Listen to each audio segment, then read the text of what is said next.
అందరికీ నమస్కారం అండి. ఈరోజు మనం 1991వ సంవత్సరంలోని చందమామ కథల పుస్తకంలోని పేదవరుడు అనే కథ గురించి చెప్పుకుందాం. ఈ కథ రచించింది జొన్నలగడ్డ రామలక్ష్మి గారు. సీతారామయ్య పేద రైతుగా జీవితం ప్రారంభించి స్వయం కృషితో గొప్పవాడై డబ్బు బాగా కూడబెట్టాడు. ఆయనకు ఒక్కగానొక్క కూతురు రాధ. ఆమె చిన్నతనం నుంచి పెద్దల పట్ల వినయ విధేయతలతో మసులుతూ అన్ని విద్యలు నేర్చుకున్నది.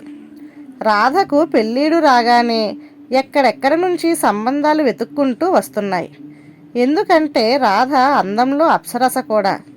అయితే సీతారామయ్య మాత్రం తన కూతుర్ని ఎట్టి పరిస్థితుల్లోనూ పేదవారింట ఇవ్వనని స్పష్టం చేశాడు.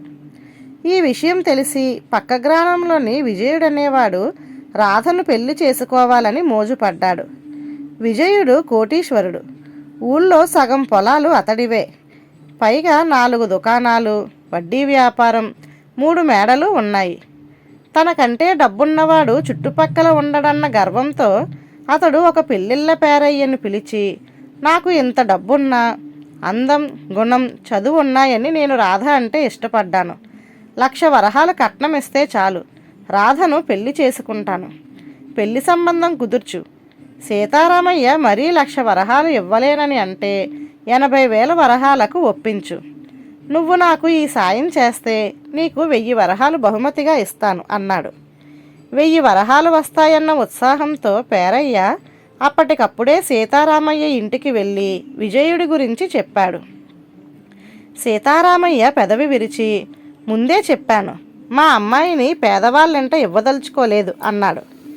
పేరయ్య తెల్లబోయి, విజయుడు మీకంటే ఏ విధంగానూ పేదవాడు కాదు.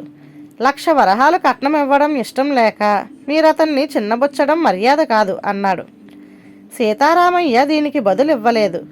పేరయ్య కోపంగా, ఇంతకంటే గొప్ప సంబంధం ఎక్కడి నుంచి తెస్తారో చూస్తాను అని వెళ్ళిపోయాడు.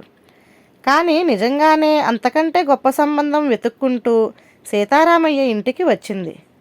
వరుడి పేరు అజయుడు. 10 కోట్ల ఆస్తికి ఒక్కగానొక్క వారసుడు. పట్నంలో రత్నాల వ్యాపారం ఉన్నది. అజయుడు మనిషి కూడా విజయుడి కంటే ఎంతో అందంగా ఉంటాడు. గతంలో విజయుడు 1,00,000 వరహాలు కట్నంగా అడిగితే కాదన్నాడని అజయుడు 50,000 వరహాలు కట్నంగా ఇస్తే చాలన్నాడు. అజయుడు నుంచి ఈ కబురు తీసుకొని వివాహాల వీరయ్య అనేవాడు వచ్చాడు. కానీ సీతారామయ్య వీరయ్యకు కూడా పేరయ్యకు చెప్పినట్లే చెప్పాడు. వీరయ్య ఆశ్చర్యపోయి, అవును, నువ్వు అజయుణ్ణి పేదవాడనడానికి అసలు నీకున్నదెంత? నీ ఆశపోతుతనం వల్ల నీ కూతురికి పెళ్లి కాకుండా పోగలదేమో, జాగ్రత్త. ఏ మహారాజో మోజుపడి వచ్చి నీ కూతుర్ని చేసుకుంటాడని ఆశపడుతున్నావేమో, ఆశకు అంతుండాలి అని వెళ్ళిపోయాడు. ఆ తరువాత కొన్నాళ్లకు ఆ గ్రామంలోనే వినయుడనేవాడు సీతారామయ్యను కలుసుకొని, నేను మీ అమ్మాయి రాధ అంటే ఇష్టపడుతున్నాను. మీరు ఒప్పుకుంటే ఆమెను పెళ్లి చేసుకుంటాను. ఆమెకు నేనంటే ఇష్టమేనని ముందే తెలుసుకున్నాను అన్నాడు. సీతారామయ్య అతడితో, నాకు 10 లక్షల వరహాల రొక్కముంది, 20 ఎకరాల పొలం ఉంది, 1,00,000 వరహాలు విలువ చేసే నగలున్నాయి. కానీ ఇవేమీ నా కూతురికి ఇవ్వలేను. వృద్ధాప్యంలో ఏ మనిషికైనా ఆసరాగా ఉండేది డబ్బు మాత్రమే. ఈ డబ్బు ఆస్తి నేను నా వృద్ధాప్యం కోసం దాచుకుంటున్నాను. అయితే నా కూతురు నా ఇంట్లో ఎంతో సుఖంగా బ్రతుకుతున్నది. ఆమెను అంత సుఖంగానూ ఉంచగల భాగ్యవంతుడికే ఇచ్చి పెళ్లి చేయాలనుకుంటున్నాను. నీ ఆస్తిపాస్తుల గురించి చెప్పు అన్నాడు. అయ్యా, 4 ఏళ్ల క్రితం నేను ఈ ఊరొచ్చి 4 పాడిగేదెలతో పాల వ్యాపారం ప్రారంభించాను. ఇప్పుడు నా వద్ద 10 పాడిగేదెలున్నాయి. 4 ఎకరాల పొలం కొన్నాను.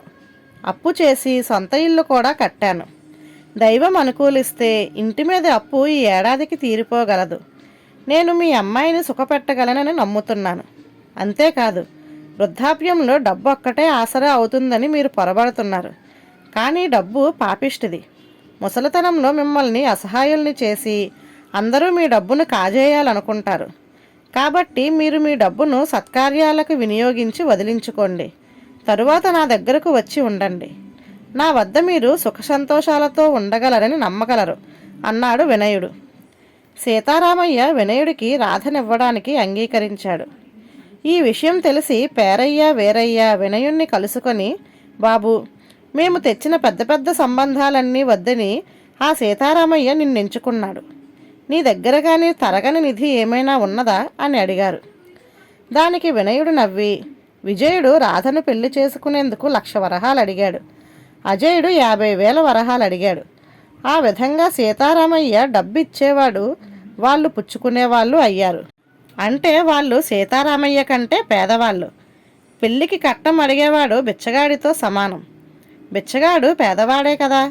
నేను రాధ అంటే ఇష్టపడి ఆమెను పెళ్లి చేసుకోవాలనుకున్నాను. ఆమెకు నేను ఇవ్వగల సుఖ సంతోషాల గురించి చెప్పాను. సీతారామయ్యను నేను డబ్బు అడగలేదు సరికదా, ఆయనను కూడా పోషించడానికి సిద్ధంగా ఉన్నట్లు చెప్పాను. ఆ విధంగా నేను ఆయన కంటే ధనికుడనయ్యాను కాదంటారా అన్నాడు. పెళ్లికి కట్నం అడిగే వాళ్ళందరూ పేదవరులేనన్న సీతారామయ్య అభిప్రాయాన్ని అంతవరకు గుర్తించలేనందుకు పేరయ్య వీరయ్య సిగ్గుపడి వినయుడి ఔన్నత్యాన్ని మెచ్చుకొని వెళ్ళిపోయారు. ధన్యవాదాలు.